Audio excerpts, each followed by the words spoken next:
नमस्कार. बातमीपत्र बार्शी तालुक्यातील घारीमधील तीर्थक्षेत्र नागनाथ मंदिराचं. श्री नागनाथ भगवान फक्त मनुष्याला पावतील यात नवल नाही, तर ते पक्षी योनीतील असणाऱ्या घारीलाही कसे पावतात त्याची माहिती व त्याचा इतिहास, ती प्रेमळ भक्ती कथा मनोभावे ऐका.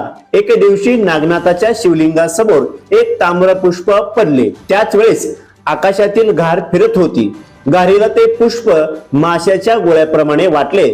ते ग्रहण करण्यासाठी घार अतिशय वेगाने शिवलिंगाकडे झेपावली. शिवलिंग धुळीने माकले होते. घारीच्या पंखाच्या वाऱ्याने ते शिवलिंग निर्मळ झाले. त्यावरील धूळ दूर झाली. घारीच्या पंखाच्या या सुखद वाऱ्यामुळे भोळे असणारे शिवशंकर घारीला या कार्याला दास्य भक्ती म्हणून प्रसन्न झाले व त्या घारीला दिव्य स्वरूप प्राप्त झाले. भगवान शिवाच्या कृपेने घारीला कैलासाभोवती स्थान मिळाले.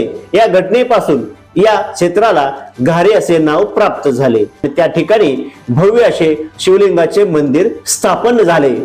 आणि याच मंदिराचे वैशिष्ट्य म्हणजे संत तुकाराम महाराज गाथेमध्ये अभंग क्रमांक 2897 मध्ये सांगतात, जगद्गुरु तुकोबराय भगवान शिवाच्या भोळेपणाविषयी वर्णन करतात आणि ते असे सांगतात की देवाने अनेक पातके प्राण्यांचाही सहजपणे उद्धार केला.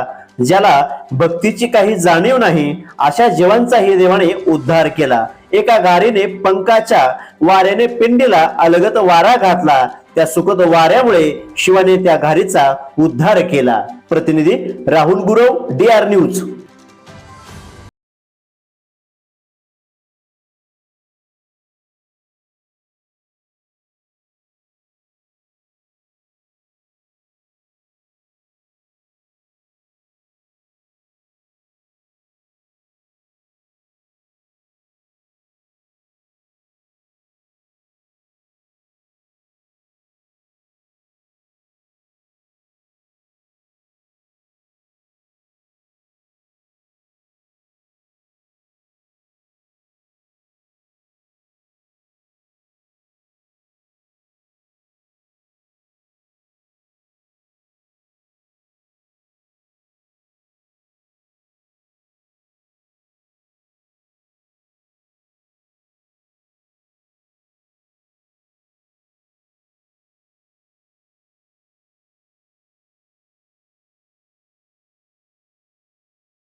नवरा सासून सून. हा आता त्या गावाचं नाव येत नाही, त्या गावाहून तिची पूजा करायला येत होती बर नागोबा. हा हा मग नदी भरून चालली. बर मग सासून नवरा महाग आले, बरोबर म्हणली कशी जाते हम्म पाण्यात. बर महाग हळूहळू चलत होती, ती सरासर चलत.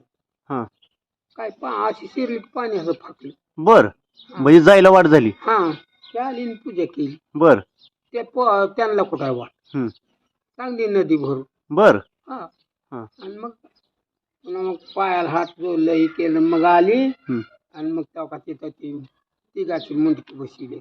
बर आता हे मंदिर किती दिवसात बांधलेलं आहे? गावच नव्हतं इथं म्हणतो. हा म्हणजे असं तिथं म्हणते ते लोक की राक्षसानी मंदिर एका रात्रीत बांधलं. एका रात्रीत बांधलं? हा एका रात्रीत? हो म्हणते ती बाबा, इथंही म्हणते. बर बर बर म्हणून म्हणायचं आता आपल्याला माहित नाही कवा बांधलंय काय. म्हणजे परंपरेपासून चालत आलं त्या राक्षसानी बांधले तवाच मंदिर अजून आहे. हो बर बर बर आता तिकडे बुकलले बघा, बांधकाम चालायला लागलं देवळाच्या मागे. बर बर बर काहीतरी आता ह्याची यात्रा कुठल्या महिन्यात असते? सर्वांच्या महिन्यात. बर बर बर तुमचं नाव काय पूर्ण? माझं नाव अंबादास सदाशिव कागदी. गाव कुठलं प्रॉपर तुमचं? हेच का? बर मंदिर चांगलं प्रशस्त आणि भव्य असं मंदिर आहे का नाही? जुनं जणू कुठेच नाही बघण्या. किती एक आहे. आणि तुम्हाला सांगतो ते ह्याला एक आहे बघा, गांडकापूरला जाताना ते कोणचं गाव ना हा लागते काय की, तिथे बी नरसिंगपूर? नाही नाही, तिथे बी नागनाथ महाराज आहे. असं आहे का? तिथे बी आहे. इथली पूजा कोणाकडे असते?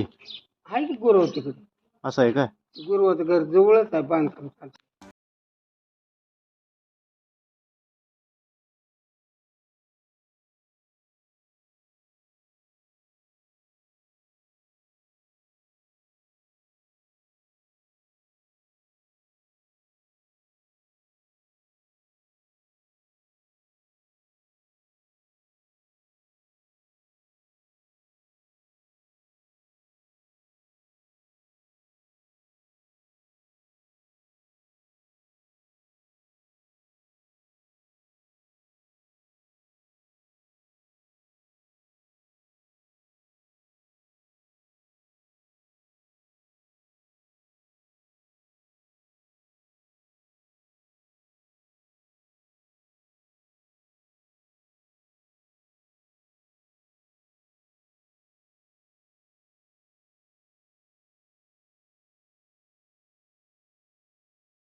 साठी संपर्क राहुल गुरव 9689322503.